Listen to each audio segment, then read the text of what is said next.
Эфирге шиферден қалықлар, студияда мен Рима Абзалова бүгінгі шығарылышта.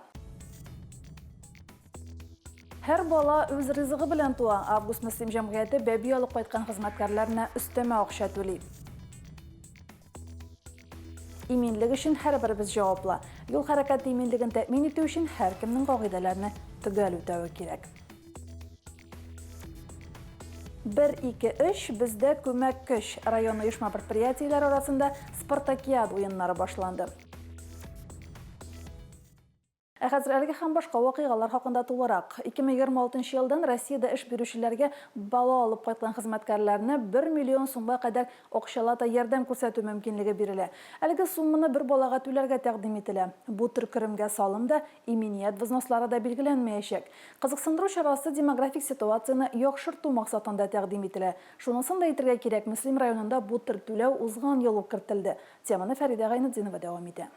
Үзләрендә эшләүче хезмәткәрләрнең гаиләсендә яңа туган сабыйга ярдәм бирү яңалыгын Август компаниясе беренчеләрдән булып башлап җибәрде. Решение было принято основателем компании Александром Михайловичем много лет назад. Я думаю, что, наверное, больше 10 лет назад в августе работает такая программа вообще в группе компаний, что мы вот нашим сотрудникам, у кого родился ребенок, мы таким образом поощряем, даем деньги. Когда-то начиналась сумма, там было 50 тысяч, по-моему. Ну вот мы сейчас приняли потихоньку, что, по-моему, с прошлого года 200 тысяч. Если, соответственно, 2 родителя работают, то это получается 400 тысяч на семью. Август Мөслим агро фирмасында мондый ярдәмне алучы гаиләләр дистәгә якын. Компаниядә эшләүче яшь гаиләләр үзләре дә әлеге ярдәмне бик шатланып кабул итәләр. Әлбәттә, бу бик зур мөмкинлек. Шушы оешмада эшләп, шундый мөмкинлекләр биргәннәр өчен һәрбер балага туган сайын 200 мең бирелә. Без бик шат. Главное, исән сау кайтырга язсын. В прошлом году у нас была рождаемость у 6 человек, получается, 6 человек получили эту материальную помощь. В этом году пока планируем это 2 человека. От стажа работника эта материальная помощь не зависит. То есть, если даже он устроился, через месяц родился ребенок, то он может получить эту материальную помощь. Район башлыгы Альберт Хужин әлеге уникаль программаны башка эшмәкәрләргә дә гамәлгә кертергә тәкъдим итте. Программастер Элизага ел сайын 100 мең 5 ел дәвамында бирәм 500 меңгә хәтлек ярдәм күрсәтәчәкмен безнең оешмада булган гаиләдә бала туса дип. Бу программаны киләчәктә дә карарбыз, камилләштерербез, ничектер башкаларга таратырбыз, башка районнарда үзләренә корал итеп алырлар дип. Җитәкчелек тарафыннан тәкъдим булганнан соң ярдәм күрсәтергә теләк белдерүче эшмәкәрләр белән килешүләр имзаланды. Беренчеләрдән булып килешү имзалаучылар Агромастер компаниясе, Намус агро фирмасы, Әйипов фермер хуҗалыгы. Бүген бала үстерү өчен бөтен мөмкинлекләр дә бар. Шулай да эш урыныннан бирелгән ярдәмдә бер дә артык түгел. Фәридә Гайнетдинова, Динар Нуртдинов, Мөслим телевидениесе. Авыл җирлекләрендә җыеннар бара. Бу атнада Түбән Табын һәм Мәләттамак авыл җирлекләре башлыклары башкарган эшләре буенча хисап тотты. Җитәкчеләр 2026 елга планнары һәм бурычлары белән дә таныштырды. Түбән Табын районда җир биләмәләре буенча Мөслимнән соң иң зур авыл җирлеге исәпләнә. Авыл җирлеге составына 6 авыл керә. Табында узган җыенда район башлыгы Альберт Хужин, район кураторы Альберт Бурханов та катнашты. Глава инде безнең әле пока юллар җирлек безгә кирәк түгел дидек. Что шәхсәттә бина белән просто необходимо дип һәм инде без шул 2 миллион сумны бирәбез, аны сыграли юл булайны. Авыл башына магазинга хәтлек алып берсәм менә тоже опять-таки менә главаның ярдәме булмас микән дигәнгә әйтәм. Менә инде бу җирлеккә менә шушындый ярдәм булыр, яме? Үзара салым хисабына җирлектәге авылларда өлешчә юллар ремонтланган. Юл эшен җирлектә быел да дәвам итәргә телиләр. Тик бу эш кыйммәткә төшә. Димәк, озакка сузыла дигән сүз. Җирлек башлыгы бу уңайдан район һәм хөкүмәт ярдәменә өмет итүләрен әйтеп үтте. Су белән тәэмин итү Тугаш авылында төп мәсьәлә. Авылда бер кайчанда үзәкләштерелгән су системасы булмаган. Халык кыйлгасы тигезлегендәге грунт суларыннан файдаланган. Быел үзара салым акчасын су скважинасы казыту өчен тотарга булганнар. Югары Табын авылында 1 километр озынлыгында юл ремонты да көтелә. 2027 елда авыл җирлеге бинасын төзү каралган. Мәлләтамак авыл җирлеге составына Мәлләтамак һәм Норат Оста авыллары керә. Җирлек территориясендәге авыл хуҗалыгы җирләрен Туган як агрофирмасы эшкәртә. Авылда 3 фермер хуҗалыгы бар. Бездә 4 зиярат. Зияратларын һәр вакыт тәртип булуны сорый. Шуңа инде 25тә без Тукай ягы зияратының әйләндереп алган бер ягын. Хәзер инде тагын бер зияратка планлаштырабыз. Койма тотарга. Шулай ук Норат Оста авылында безнең су линиясы яңарту бара. Без инде 2 ел анда эшләдек. Хәзер инде тагын 2 елга планлаштырган су линиясын яңартуны башкарырга планлаштырабыз. Юлларыбыз асфальтланган, барлык зияратлар әйләндерелгән. Зияратларга вакытында өмә ясала. Авыл бөтенләй су белән тәэмин ителгән. Эш артезиан кыйысы эшли. Халыктан җыелган акчага суга тотылган электроэнергиясенә акча түләнә. Яшәү өчен бөтен мөмкинлекләр бар. Үзара салым акчасына һәр даим безнең су линиялары карала, юллар карала. Менә Аллага шөкер, асфальтта булгач бигрәк тә җиңел. Шулай да кыш буе кар иттерү оештырылды. Машиналар элекке батып калмыйлар инде, андый хәл юк. Суыбыз бар, утыбыз бар, юлларыбыз бар. Яшәр өчен тагын ни кирәк? Авылда тормыш итү өчен ут, су булу, юлларның төзеклеге мөһим. Бу яктан җирлеккә тел-теш тидерерлек түгел. Юллар торышына якташыбыз Рафаэль Юнусов та зур өлеш кертә. Мәлләтамак авылының кооператив Тукай колхоз урамнарына асфальт җәелде, балалар бакчасы, мәдәният йорты, мәчет каршында парковкалар ясалган. Үзара салым средстволарын кулланып, быел Норат Оста авылында су үткәргечләрне яңарту эше башланган. Халыктан җыелачак үзара салымны җирлекне төзекләндерү өчен тотарга планлаштыралар. Лилия Шәймиева, Динар Нуретдинов, Мөслим телевидениесе. Чираттагы җыеннар Михайловка һәм Туйгылда авыл җирлекләрендә узды. Җыеннарда җирлек башлыгының эшчәнлегенә халык бәясе дә яңгырады. Җыеннарда катнашучылар сорауларына җаваплар да алды. Михайловка авыл җирлегендә узган җыенда Мөслим районы кураторы Альберт Борханов, район башлыгы урынбасары Азат Әхмәтҗанов, җаваплы бүлек җитәкчеләре, авыл җирлеге депутатлары һәм авыл халкы катнашты. Жители населенных пунктов задают свои вопросы, которые у них накопились, как и главе сельского поселения, также и главе района. Это, естественно, сразу, может быть, и не решается, но на заметку берется, чтобы в дальнейшем какую-то определенную программу включить это. Люди, жители Муслимского района дружно живут, работают, плечо о плечо идут, и любое какое бы мероприятие ни проходило, всегда вместе. Авыл җирлеге башлыгы Нәҗимә Рашипкина авыл җирлеге территориясендә узган 2025 елда башкарылган эшләр, алдагы елга куелган бурычлар буенча чыгыш ясады. С просьбой обращаемся к жителям напрямую и через чаты сельского поселения о помощи и поддержке наших солдат. Жители очень положительно реагируют, собирают помощь. Общими силами был закуплен в этом году только, в 2025 году, был закуплен сварочный аппарат, бензиновая пила, необходимые инструменты. За 12 часов мы собрали 30 тысяч рублей на закупку генератора по просьбе мобилизованного. Җыенда район башлыгы урынбасары Азат Әхмәтҗановның, Михайлов Курта мәктәбе директоры Гүзәл Игнатьеваның, участок полиция инспекторы Данил Миргалимовның да чыгышлары тыңланды. В нашем сельском поселении проводится очень плодотворная и хорошая работа. Наш руководитель Наджима Абдуллаевна абсолютно ко всем прислушивается нашим пожеланиям, нашим требованиям, участвует во всех абсолютно мероприятиях. Для нашего поселения это очень большой плюс. Туйгылда ул җирлеге халкы 2026 елны яңа җирлек башлыгы белән каршы алды. Узган 2025 елның ноябрь аенда җирлеккә яңа җитәкче Дамира Гыйлаҗева билгеләнде.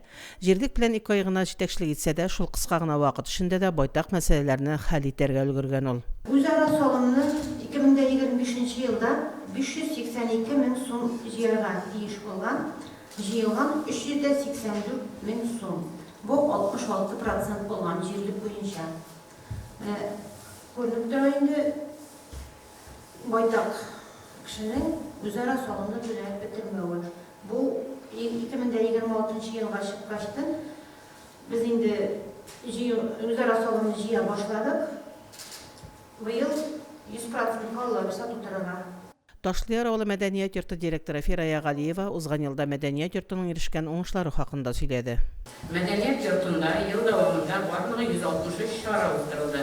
Шуның мәктәпкәчә яшьтәге балалар өчен 24, балалар өчен 48 чара, яшьләр өчен 54, өлкәннәр өчен 27 чара уздырылды. Офлайн форматта 155 чара, онлайн форматта 8 чара эшләнде. Авылның өлкәннәре авыл халкын үзара салмакчыларын тулысынча җыеп бетерү юнәлешендә дә актив эшләргә чакырды. Башкарылган эшләрдән канәгать булуын белдерде. Безнең инде урамнар ялт итеп янып тора. Бар инде аның әзрәктеге җитмәгән эшләре дә киләчәктә алары да каралар. Юлларга инде безнең ремонт кирәк. Совхоз вакытыннан калган асфальт юллар безнең аларны инде теге ямып та карадылар. Барыбер менә шул программага кирип асфальт юллар салынса, безнең җирлек халкы бик бәхетле булыр иде. Ташлыяр авылында алай грипп эпидемиялары булды дип әйтә алмыйм. 150 кешегә грипп вакцинасы ясадык. Үт кешегенә ширләүләр булды. Декабрь аенда балалар бик күп ширләде. Осложнениялар булмады. Үт кешегенә ширләр булды. Җыеннар дәвам итә. Бүген авыл халкы күтәрелеп канәгатьсезлек тә белдерми, башкарылган эшләрне дә сөйләми. Димәк, җирлекләрдә авыл халкы белән даими элемтә бар һәм булган мәсьәләләр вакытында хәл ителә дияргә тулы ышаныч бар. Фәридә Гаинтинова, Динар Нуртдинов, Мөслим телевидениесе. Иминлек темасы белән дәвам итәбез. Ел башыннан җирлегебездә 10 юл транспорт һәлакәте теркәлде. Барлык чиракларда да техника, механик зыян алган. Һәлакәтләр нигездә кагыйдәләрне үтәмәү белән бәйле. Юл хәрәкәте иминлеге кагыйдәләрен бозуны кисәтү максатында даи хезмәткәрләре рейдлар үткәрә. Рейдларда безнең коллегаларыбыз да катнашты. Котлаулы метеорологик шартларда бигрәк тә кыш айларында машина йөртүчеләр рөхсәт ителгән максималь тизлек белән түгел, ә юлдагы шартларда иминлекне тәэмин итәрлек тизлек белән генә хәрәкәт итәргә тиеш. Куркыныч маневрлар ясамаска һәм каршы як полосага чыкмаска чакыра даи инспекторлары. 17 январдан алып 31 январга хәтле каршы як полоса операциясы башланып китте. Без бу операция вакытында тиеш түгел җирләрдә каршы як полосага чыккан машина йөртүчеләр тотып беркетмәләр тизләде. Беренче тапкыр эләккәндә машина йөртүчегә 7000 ярым штраф или 4 айдан 6 айга хәтле машина йөртү хокукына мәхрүм була. Икенче тапкыр эләккәндә 1 айга хәтле машина йөртү хокукына мәхрүм була. Пассажирлар да машина йөртүчеләр дә иминлек куешларын эләктереп йөрергә тиеш. 12 яшькә кадәрге балалар бары тик махсус җайланмаларда гына йөртелергә бурычлы даи инспекторлары. 2026 елның 9 январыннан башлап балаларны махсус комиссарда йөртмәгән өчен штраф күләме 3000-дән 5000-гә хәтта артты. Дарнасы лицаларга бу элек 25000 һәр 50000, юридик лицаларга 100,000, 200,000-гә хәтта күтәрелде. Шуңа балаларын махсус комиссарда йөртсеннәр иде. Бу безнең өчен түгел, балаларның үзләре өчен дә балаларның иминлекләрен куйгансыннар иде. Дәүләт автоинспекциясе инспекторлары хәбәр итүенчә, республика күләмендә барган кышкы каникуллар операциясына узган атнада нәтиҗә ясалды. Юл кагыйдәсе үтәмәгән шоферларга административ беркетмәләр төзелде. Лилия Шаймиева, Динар Нуртдинов, Мөслим телевидениесе. Мәктәпләрдә белем бирү белән бер рәттән тәрбия эше дә алып барыла. Бу эш нигездә сыйныф җитәкчеләренә йөкләнгән. Алар ел саен тулы составта көнүзәк мәсьәләләр буенча фикер алышырга җыела. Быел мондый чара үзгә форматта үтте. Мәктәп елларында балаларны җитәкләп баручы остазлар җыелышында Гөлназ Җәлилова катнашты. Мөслим мәдәният йортында район мәктәпләренең сыйныф җитәкчеләре өчен җыелыш узды. Чарада катнашучылар тәрбиянең актуаль мәсьәләләре буенча интерактив сораштыруда катнаштылар, ачык микрофонга үз фикерләрен белдерделәр. Беренче сыйныфлар укытучысы минемчә иң беренче удар аңа килә. Чөнки бала уйнап, иркәләнеп, садиктан үзен ничек теле җигерә, үзен ничек теле иркәләнә, икеле өйне утыртырга кирәк. Аңа инде өйрәтергә кирәк булган мәгълүматны суырып алырга име. Тату сыйныф серләре республика бәйгесе җиңүчеләрен әзерләгән сыйныф җитәкчеләре тәрбия мәсьәләләре буенча чыгыш ясады. Интерактив формат сыйныф җитәкчеләренә дә бик ошады. Какая у нас классная работа, и мы каждый день пишем об этом на доске. И когда приезжает моя дочь, она знает, сколько у меня детей, она каждый раз спрашивает, сколько у тебя учащихся. Я говорю, 29, со мной 30. И она всегда говорит, мама, зато сколько жизней в твоих днях. И мы этим счастливы. А кто что же такое классный руководитель? Я считаю, что классный руководитель – это человек, который всегда помогает, всегда поддерживает, всегда понимает ребенка, который приходит ему с утра, работает с ним целый день, до конца рабочего дня. Уходя, ребенок может всегда доверять своему классному руководителю, рассказывать ему секреты. Илмир Айгелдиннең 5-нче сыйныфта кабул итеп алган укучылары быел 11-нче сыйныфта белем ала. Тәрбиянең тулы циклын беренче тапкыр үз күңеле аша үткәргән сыйныф җитәкчесе хисләре белән уртаклашты. Мин инде 6-нчы ел сыйныф җитәкчесе булып эшлим инде. Менә алар инде минем быел инде 11-гә барып җиттеләр, килеп җиттеген 11-гә дип әйтгәндә, мин алганда барлыгы 20 укучы иде. Хәзер инде менә 9-нчы сыйныфтан киткәч инде 15 укучым калды. Мин инде аларның һәрберсен дә яратам. Һәм инде класс җитәкчесе буларак инде минем инде бу беренче классым, чыгарылыш классым була инде. Мин инде аларны үземнең энеләрем, сеңелләрем иттереп күрәм инде. 42 ел буе сыйныф җитәкчесе булып эшләү дәверендә бер генә укучысы да исәптә тормаган Светлана Җәләева һәм сыйныф җитәкләүдә 45 ел стажы булган Ольга Макарова да эш тәҗрибәсе белән уртаклашты. Бүген тәрбия процессы бик зур игътибар сорый. Мөгаллимнәргә җаваплы вазифаларында зирәк акыл, сабырлык телибез. Гөлназ Җәлилова, Динар Нуртдинов, Мөслим телевидениесе. Аргамак ат спорты мәктәбе турында белмәүчеләр сирәктер. Ат спорты мәктәбендә шөгыльләнүчеләр җиңүләре белән сөендерә. Бирегә атларны күрергә экскурсиягә килүчеләр дә күп. Аргамак мәктәбе укытучылары Мөслим лицейында сыйныф сәгате үткәрде. Ат спорты комплексы тренерлары укучыларга аргамакларның холык-фигыле һәм үзенчәлекләре турында сөйләде. Аргамак от спорты комплексы Мөслимебез горурлыгы. Комплекста барлыгы 2 дистәдән артык от тәрбияләнә. Шуларның 10-сы конкур атлары, 6-сы юртаклар, тагын 10-сы балалар йөри торган атлар. От комплексында инде бүгенге көндә хәзер без күбәйдек. 25 от исәпләнә инде. Без өстәмә корылмалар ясадык. Инде 10 отка безнең башта бит инде 18 генә от иде. Хәзер инде 25 от булды. Балалар бу җан ияләрен аеруча үз итә. Аргамак от спорты комплексында шөгыльләнүче балалар белән Фазаил абый даими ярышларда катнашып килә.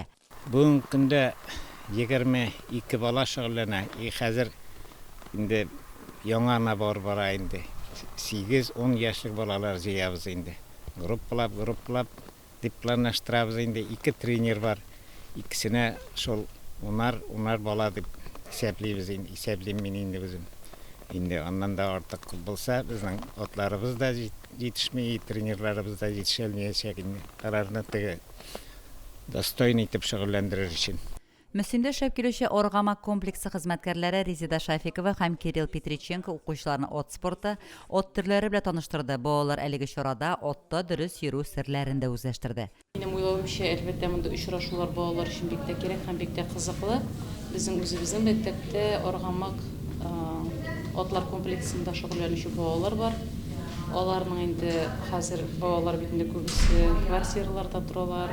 Берәүдә маллар тотмый, атлар тотмый дигәндә, шуңа күрә аларга чынлап та менә үз күзләре белән күрү, якынрак танышу бик кызыклы дип саныйм. Периодически посещая данный комплекс, мы видим, как наши дети относятся к животным, особенно к лошадям.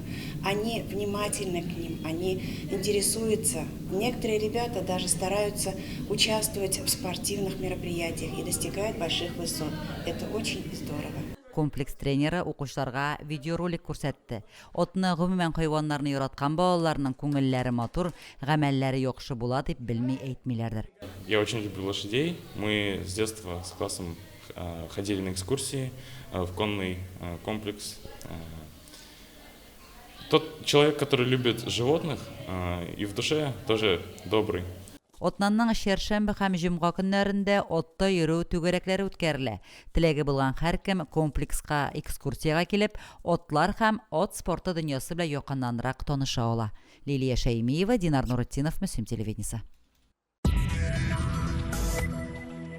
19 гыйнварда православие халкы кошману крещениены билгеләп үтә. Русшуган авылындагы күл изгеләндерелеп, биредә дини юллар башкарыла. Бу көнне су керү тәнгә сихәт, җанга шифа бирә, гөнаһлардан, авырулардан арындыра дигән шану яши. Кошманудан Лилия Шәймиева репортажы.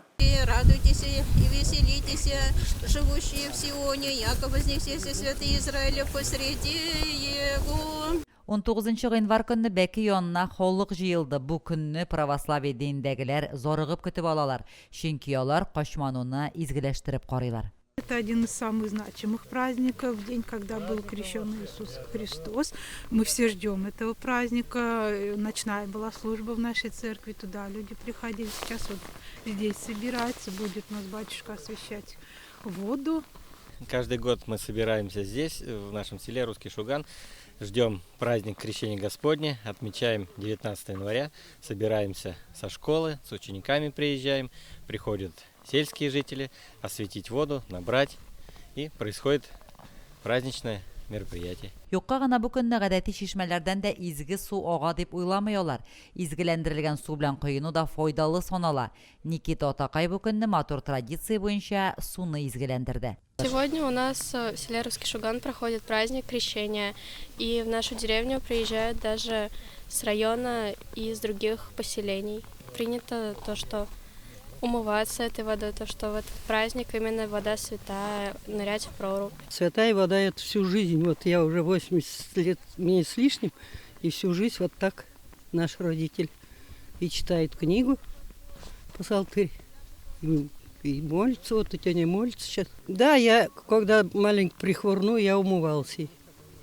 Умываться только надо через скобку. Качмануда су куйынсам бик күп гынахлардан арынасың, күңел чистара бик күп ширләрдән дәва аласың дигән ышану яши. Иярдан суында куйыну ширкәү кануннары таләп иткән мәҗбүри гамәл түгел, ул гореф-гадәт. Никита Атакай халыкны бәйрәмлә котлагач, күлдәге һәм Бәки янына куелган савытлардагы суны изгеләндерде.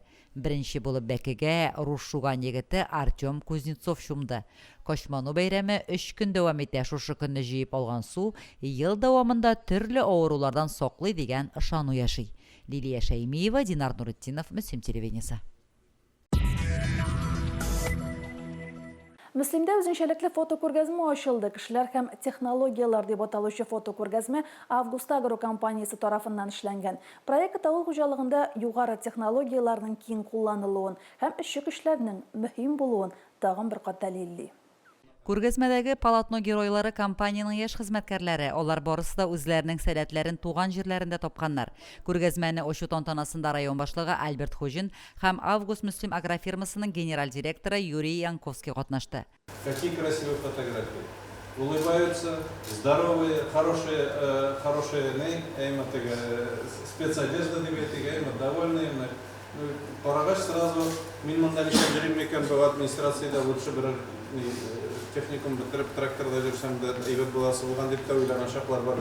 Бүген әлеге тармакта эшләү өчен бөтен шартлар да тудырылган. Дәүләт тарафыннан да, агрофирма тарафыннан да зур ярдәм күрсәтелә. Август Мөслимдә амсындыргыч алдынгы технологиялар. Әлеге фотоларга карап, үзеңнең дә инженер булып эшләргә барасы килә башлый.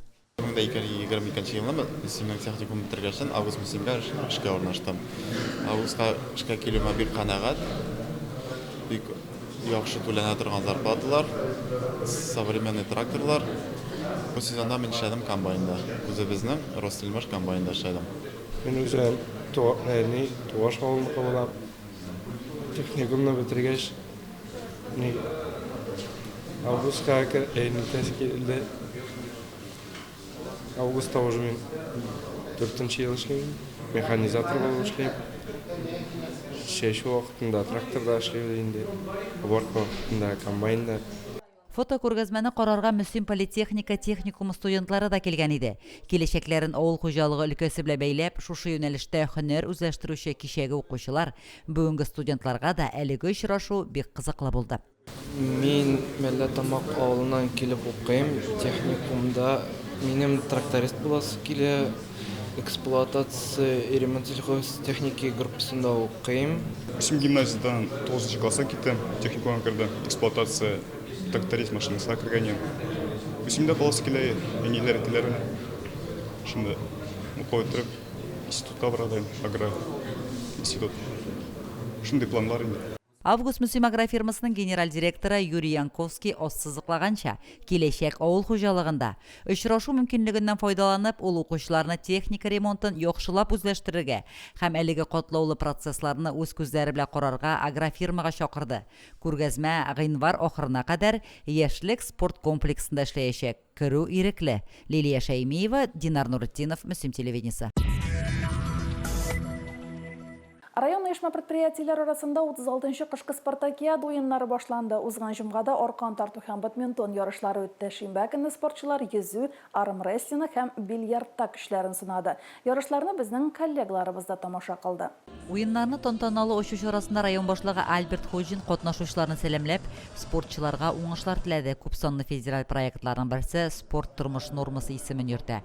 Һәм ул бүген лозунг кебек яңгырый. Мин спортны гомумән алганда яшь чагына, бәлки чагына яратам, гомер буена волейбол уйнадык, шушы Мөслим районының кызлары белән Мөслим өчендә күп итеп выступать иттек. Спортның бүтән төрләрендә яратам, но особенно волейбол инде. Мәктәпләр, укытучылар, алар инде барсы да спортка омтылалар. Бүтән төрле спорт төрләре дә безнең өчен якын. Быел да без җиңүгә омтылабыз. Спартакиаданың беренче көнендә командалар бадминтон һәм аркан тарту кебек спорт төрләре буенча көч сынашты. Бадминтон уенында район эчке эшләр бүлеге һәм янгын сөндерү коткару бүлеге командасы беренче урынны алды. Аркан тартуда совет һәм башкарма комитетка тиңнәр булмады. Безнең инде 10 тур буенча катнашачаклар, 9 команда катнаша. Командалар тупланган. Бу елны инде яңалыктан МВД командасы да тагын кушылды безгә ничә ел буена оешмадан әйтәм инде. Спортсменнар көчле күренеп тора, әзерләнәләр и барсына да удачи. Безнең Мөслим спортлар йорты коллективы һәрбер районда үткәрелүче чарада актив катнаша. Бүген дә бу спартакиадада үзебезнең көчебезне күрсәтербез дигән өмет белән килдек. Спорт бик мөһим. Ни өчен дигәндә, чөнки пәйгамбәребезнең хәдисе бар. Көчле мөселман көчсез мөселманнан хәерлерәк, һәм икесендә дә хәерле һәм яхшылык бар. Көч инде безнең ике төрле була. Беренчесе ул йөрәкнең, иманның көче булса, икенче инде тәннең сәламәт булып, куәтле булуы. Үземә килгәндә мин күбрәк йөгерергә яратам, кросс яратам.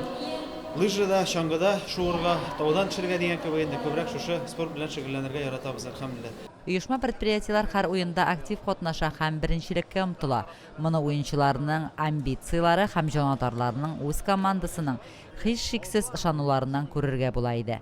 Спартакиада кысаларында 29 оешманы берләштерүче 9 команда бер ай дәвамында үзара көч сынашачак. Лилия Шаймиева, Динар Нуртдинов, Мөсим телевидениесе. Бүгенге шулар, мин Римма Абзалова сезнең белән саубуллашам. Исән-имин булыгыз.